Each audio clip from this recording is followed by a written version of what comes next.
what a day!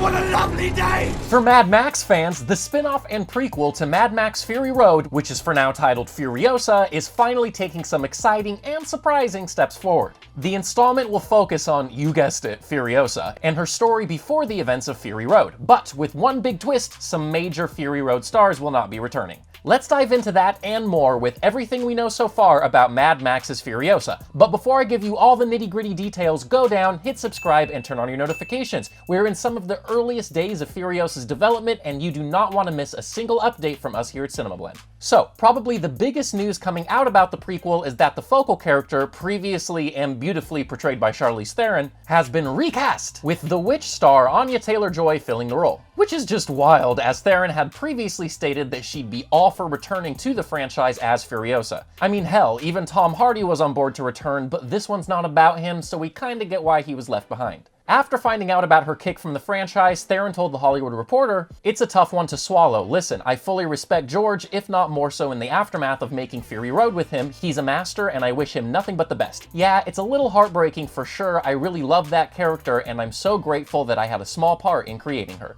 Theron already had some insight into Furiosa's backstory, as George Miller and crew developed full backstories for every character in Fury Road, though Furiosa's obviously wasn't revealed on screen. Fury Road star Zoe Kravitz responded to the casting news by stating that a prequel had always been on the table. She told the Happy Sad Confused podcast, "If I recall correctly, he always spoke about wanting to do a Furiosa prequel. I didn't know he was going to recast her. Look man, if I learned anything from being in Fury Road, it's shut up and trust George Miller. I'm just gonna shut my mouth and say go to work maestro, because I don't know what else I can say to that man." Even Miller seemed to briefly entertain the idea of casting Charlize with the plan to de-age her with CGI, but ultimately decided, quote, "I don't think we're nearly there yet. Despite the valiant attempts on The Irishman, I think there's still an uncanny valley. Everyone is on the verge of solving it, particularly Japanese video game designers, but there's still a pretty wide valley, I believe." The Irishman did catch some flack for some of the wonky de-aging results, and it seems like a pretty safe bet to just cast the younger Anya Taylor-Joy in the role, rather than relying on the idea that people will accept another attempt at de-aging. CGI is tricky, and we've seen how quickly the technology can go from being touted and praised to written off as hokey. So, with Miller back at the helm directing, co-writing, and producing yet another installment, we just gotta trust that he has another masterpiece in the works. We also know that starring alongside Taylor-Joy is the MCU's Chris Hemsworth and Watchmen's Yahya Abdul-Mateen II.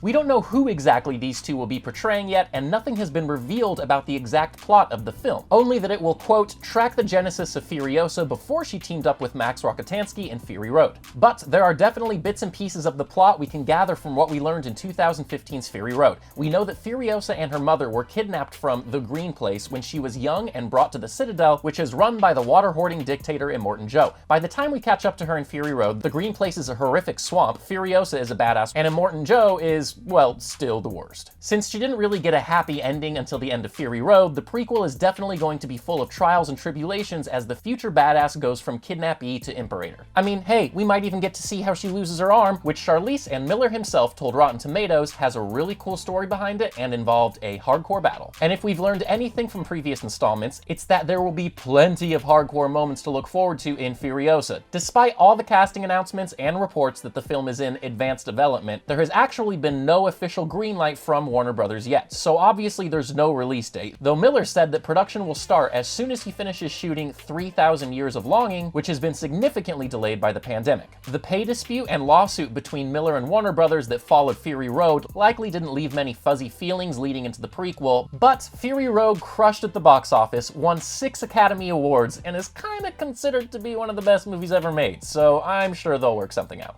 Until then, make sure you keep it here at CinemaBlend for all the latest updates on Furiosa and the hottest takes on entertainment news that you care about. Best way to do that? Hit subscribe, turn on your notifications, and like this vid. Thank you for watching. We will see you next time.